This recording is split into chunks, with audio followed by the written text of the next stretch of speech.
모스 FT를 사용해서 우리가 정폭을 했습니다. 아직까지 정폭 회로까지는 안 갔는데, 그러니까 나중에 이제 4장에서 비울 건데, 모스 FT가 아날로그로 사용했을 때는 입력이 들어와서 입력의 크기를 갖다가 정폭해서 출력에 내보냅니다. 내보내는데 모스 한 개로서 정폭을 할 수 있는 한계가 있어요. 그러니까 뭐 한계 갖고 뭐 천배를 만든다든지 또는 만배를 만들기는 힘들어요. 그래서 기껏 해봐야 한 100배, 좀 크면 한 200배 정도 확대를 정폭을 시킬 수 있습니다.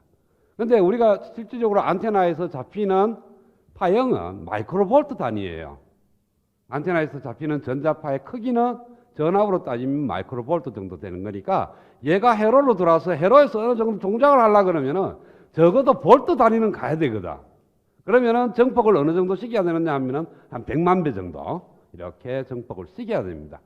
그러면 100만 배 시키려고 그러면은 하나의 TR 하나로 갖고는 곤란하니까 스테이지 1에서 일단 정폭을 해. 그럼 정폭된 회로가 나오면은 얘를 갖다가 또 한 번 더 정폭을 시키는 거예요. 그러면은 두 번째 출력 전압이 나오겠죠. 그죠? 이런 식으로 다단으로, 그러니까 한 번 정폭해서 안 되니까 한 번 더 정폭하고 또 안 되니까 한 번 더 정폭하는 이런 식으로 하게 되면은 최종적으로 우리가 원하는 출력 전압은 굉장히 큰 파형을 얻을 수가 있다는 거예요. 그래서 여러 개 다른 것도 해봐야 되지만 기본적으로 두 개의 스테이지가 달려있는 그러한 케이스에 대해서 AC 해석은 나중에 4장에서 하고 DC 해석만 먼저 해보겠다는 거예요. 자, 그런데 여기에 있는 M1이 만들어지는 정폭하고 그 다음에 M2가 만들어지는 정폭기가 있는데 요 케이스하고 요 케이스가 조금 다릅니다. 이것을 AC 해석을 하게 되면요. AC 해석을 하게 되면은 캐패시터는 쇼크 서키트가 되고요. 캐패시터는 쇼크 서키트로 처리를 하게 되고 그 다음에 DC는 0볼트로 처리를 하게 됩니다. AC 해석을 하게 되면요. 따라서 여기에 있는 VDD가 5볼트라는 DC가 있기 때문에 이 점이 그라운드로 가요. 그 다음에 이 점도 그라운드로 가고 그 다음에 이 캐패시터가 있는데 이 캐패시터를 통해서 여기에 있는 소스가 그라운드로 갑니다. 따라서 M1의 경우에는 소스가 그라운드로 연결되기 때문에 입력과 출력을 공이 쓰는 거니까 M1은 커먼 소스의 회로가 돼요.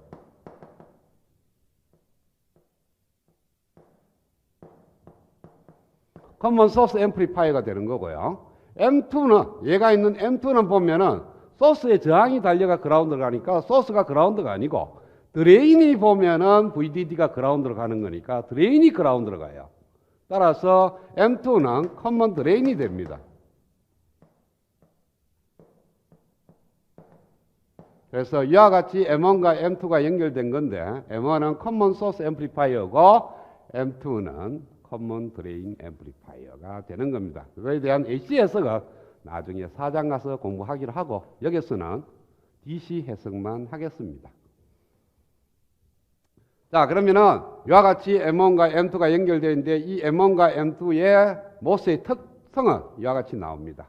그래서 M1의 KN 값은 500 마이크로암페어 파볼트의 자성이 되고 M2의 KN 값은 200 마이크로 볼트의 자성. 이렇게 만들었다는 게 뭡니까?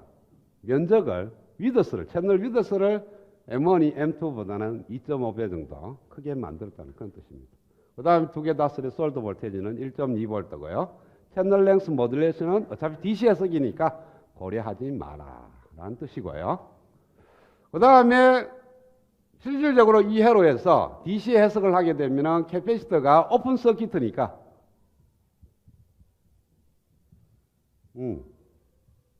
이렇게 되고 그 다음에 DC 해석을 하게 되면은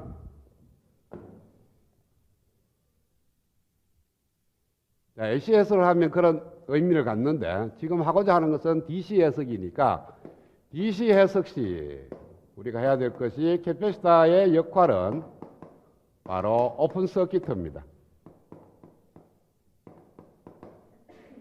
캐패시터가 오픈 서키트니까 이쪽 회로하고 이쪽 회로는 의미가 없어요. 그렇죠? 우리가 해석하는데 아무런 의미가 없습니다. 어차피 오픈이 될 거니까. 그 다음에 여기에 있는 캐패시터도 오픈 서키트니까 없는 것처럼 보이게 될 거예요. 그러면은 여기에 있는 M1이라는 모스와 M2라는 모스의 동작을 보면은 전체적인 계략도를 보면은 어떻게 동작하느냐 보면은 여기에 걸리는 전압이 10V, 여기에 걸리는 전압이 마이너스 5V니까 R1과 R2의 저항에 의해서 전압이 디바이드 됩니다. 그렇죠? V1과 V2라는 전압으로 디바이드 되는데 그 크기는 R1과 R2의 크기에 의해서 결정이 될 거라고. 그렇죠? 이 회로에서. 그러니까 이 모스가 게이트 단자가 끊어졌으니까 어차피 일로 흐르는 전류가 제로니까 R1에 걸리는 전압하고 R2에 걸리는 전압은 얘네들이 없을 때 걸리는 전압하고 똑같아요.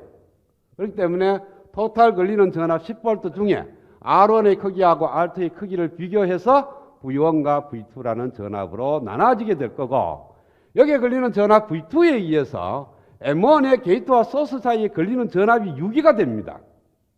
어떻게 유기가 되느냐 하면은 입력 루프 방정식하고 그 다음에 이 모스의 전달 특성하고 갖고 게이트와 소스 사이에 걸리는 전압 VGS1 값이 만들어져요.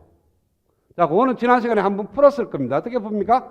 드레인에 흐르는 전류 ID는 KN의 VGS1 그러니까 여기에 걸리는 전압이 VGS1이라면 VGS1 VTN1의 자성 ID1은 이와 같은 식이 하나 있고 입력 루프 방정식을 보면은 V1은 VGS1 플러스 RS1 곱하기 ID1 이렇게 될 겁니다. 그래서 요 두 식을 갖고 뭐냐면은 VGS1과 ID1 값을 구할 수가 있어요. 그래프 방법으로 쓴다면 ID가 있고 여기가 VGS가 있으면은 전달 특성이 있고 바이어스 라인이 있고 따라서 만나는 교점이 ID1이 되고 여기에 걸리는 전압이 VGS1이 된다는 거죠.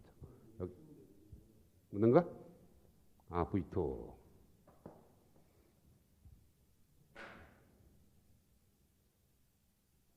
그러고 나서 이 전압에 따라서 M1이 세츄레이션 모드로 동작하는지를 확인을 해주면 돼요. 이걸 쓴다는 것은 M1이 세츄레이션 모드라고 가정을 하고 문제를 풀었으니까. 자, 그렇게 하게 되면은 ID1 값이 나옵니다. 자, 이걸로 인해서 VGS1이 유기가 되면은 VGS1에 의해서 ID1이 발생하게 되고요. ID1에 의해서 RD1의 전압이 유기가 돼요.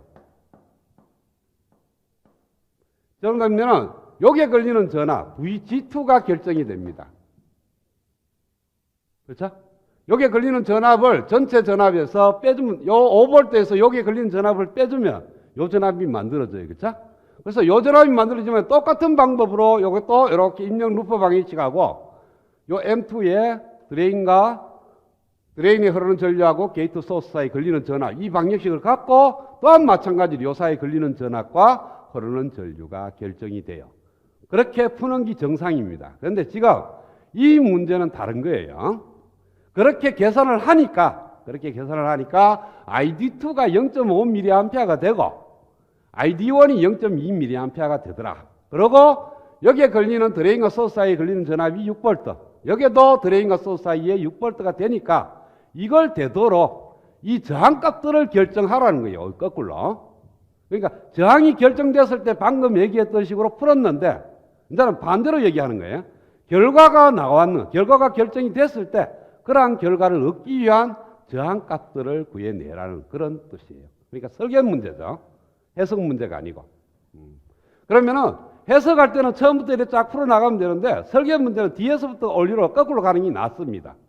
자, 간단하게 여기 흐르는 전류가 0.5mA가 흘러. 그런데 여기에 걸리는 전압이 6V야. 전체 걸리는 전압이 10V입니다. 그렇죠? 그러면 여기에 몇 V 걸려야 돼요? 4V 걸려야 돼. 흐르는 전류가 0.5mA하고 4V 걸리면 얘가 8kΩ짜리 저항을 달면 돼.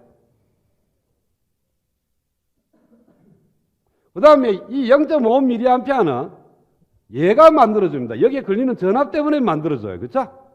하여튼 어떻게 앞단에서 뭐가 해가 만들어줬다면 RS에 8kΩ짜리 저항을 달면은 여기에 4V가 걸릴 거니까 전체적으로 흐르는 전류는 0.5mA가 됩니다. 그 다음에 ID2가 0.5mA가 되기 위한 VGS2를 구해보자는 거죠. 이거는 M2가 세츄레이션 모드로 동작한다는 가정을 합니다. 어떤 모드로 동작할지는 아직 결정이 안 돼 있으니까 M2가 세츄레이션 모드로 동작한다고 가정을 하고 그때 VGS2 값을 구해보자는 거죠. 그러면은 ID2는 KN2의 VGS2 마이너스 VTN2의 제곱이 됩니다. 뒤에 있는 1 플러스 람다 VDS2는 람다가 제로니까 쓸 필요는 없고 따라서 얘가 0.5mA KN2가 여기 있죠? 200 마이크로암페어 파 볼트의 자성 0.2mA 파 볼트의 자성에 VGS2 마이너스 1.2V의 자성 따라서 VGS2는 1.2V 더하기 루터에 얘가 1로 넘어가면 되니까 5 나누기 2가 됩니다. 0.5 나누기 0.2니까 그래서 VGS2를 구하니까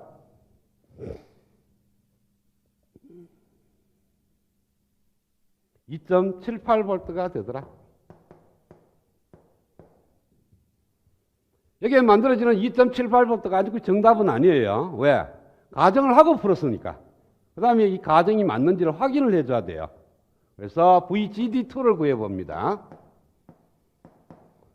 M2에 드레인과 게이트 사이에 걸리는 전압이 스레스홀드 볼테이지보다 적으면 세츄레이션 모드 동작하는 거 맞죠? 그쵸? 컷오프 모드는 아닙니다. 컷오프 모드는 비교할 이유가 없는 게 드레인이 이미 전류가 흐르잖아. 그렇죠?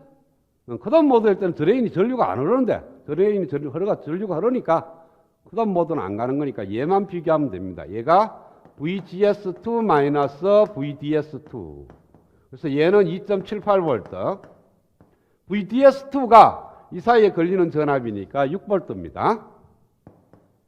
그래서 마이너스 3.2V 그래서 스레스홀드 볼테이지보다 적다. 그래서 가정 성립. 그래서 M2는 세츄레이션 모드로 동작한다라는 가정이 성립하는 거니까 M2는 세츄레이션 모드에서 동작을 하고 있다.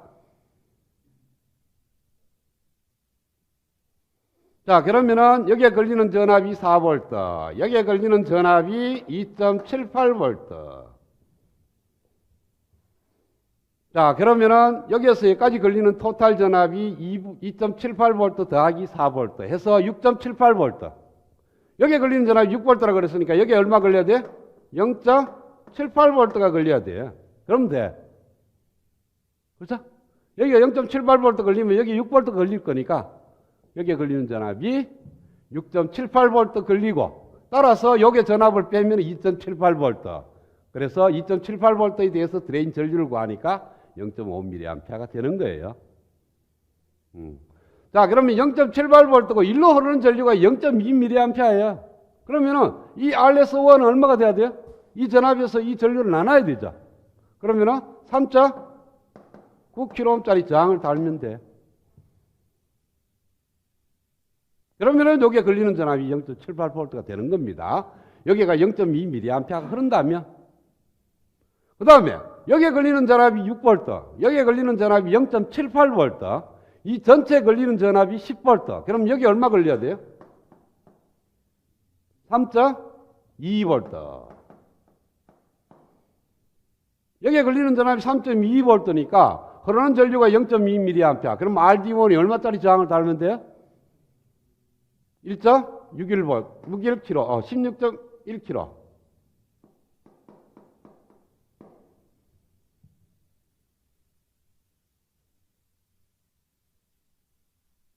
자, 그러면은 M1에 0.2mA가 흐르도록 누구를 만들어줘야 되냐면은 VGS1을 가해줘야 돼요. 그쵸? 그러면은 M1이 이제 이번에는 세츄레이션 모드라고 또 가정을 합니다.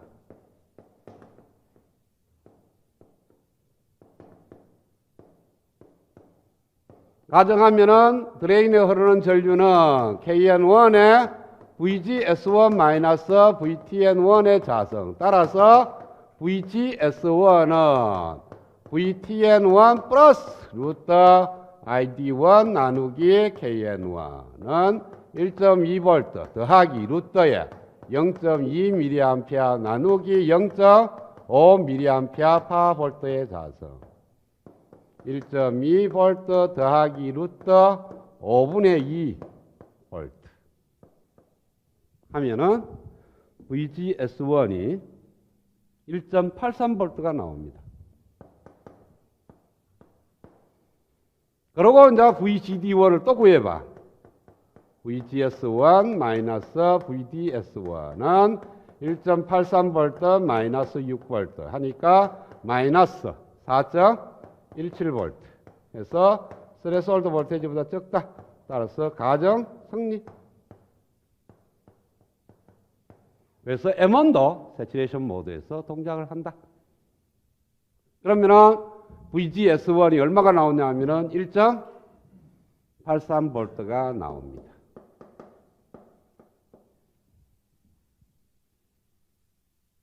그러면은 V2가 얼마가 된다는 거예요? 여기에 걸리는 전압이 0.78V, 여기가 1.83V. 그럼 여기에 걸리는 전압이 두 개 더하면 되죠. 2.61V. 전체 걸리는 전압이 10V. 여기가 2.61V. V1은 7.39V.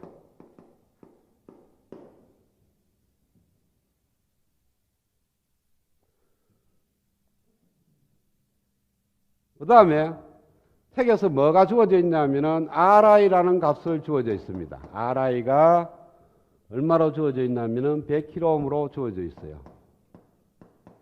안주 AC 해석을 안 비워서 RI를 모르는데 이렇게 이 단자에서 이렇게 들다 본 저항값이 RI입니다. 이 점에서 들다 본. 자, 이 점에서 들다 보면은 여기가 전류가 안 흐르니까 얘는 끊어져 있어요. 그쵸? 그래서 이쪽 뒤에 회로는 안 써, 생각을 안 해도 돼. 그리고 어떤 포인트에서 들다 본 저항을 구할 때는 독립전원은 어떻게 처리해야 돼? 제거를 해야 되죠. 그래서 얘도 제거하고 얘도 제거하면 이 점이 그라운드가 되고 이 점이 그라운드가 돼요. 그래서 여기서 들다 본 저항 RI는 바로 R1하고 R2의 병렬값입니다. 그것이 100kΩ이 되도록 설계하라는 거예요. 자, 그러면은 지금 현재 10V라는 전압이 R1과 R2에 걸리는 전압이 B가 7.39 대 2.61V예요. 그러면은 전압의 B가 바로 저항의 B하고 같죠? 그래서 R1 대 R2가 7.39 대 2.61이 되고, 그 다음에 R1하고 R2의 병렬값이 바로 100kΩ이 되는 겁니다. 이거 두 식을 갖고 R1, R2를 구하면 돼요. 자, 어떻게?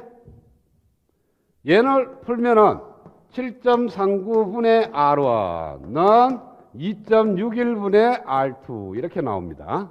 얘를 갖다가 K라는 팩터로서 따라서 R1은 7.39K, R2는 2.61K 이렇게 나와요. 그 다음에 R1하고 R2의 병렬 저항을 구해보면은 R1 플러스 R2분의 R1 곱하기 R2입니다. 요 값을 얘를 대입해. 그러면 밑에는 10K가 되고요. 분자는 7.39K 곱하기 2.61K가 됩니다. K 하나 약분되고 얘가 얼마가 되느냐 하면은 100kΩ이 나와요. 따라서 K 값이 구해집니다. K 값이 7.39 곱하기 2.61 분의 1000kΩ. 따라서 R1은 7.39 곱하기 K.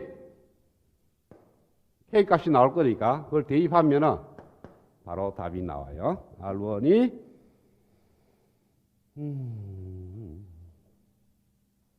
383kΩ, R2가 똑같은 방법으로 풀면은 135kΩ.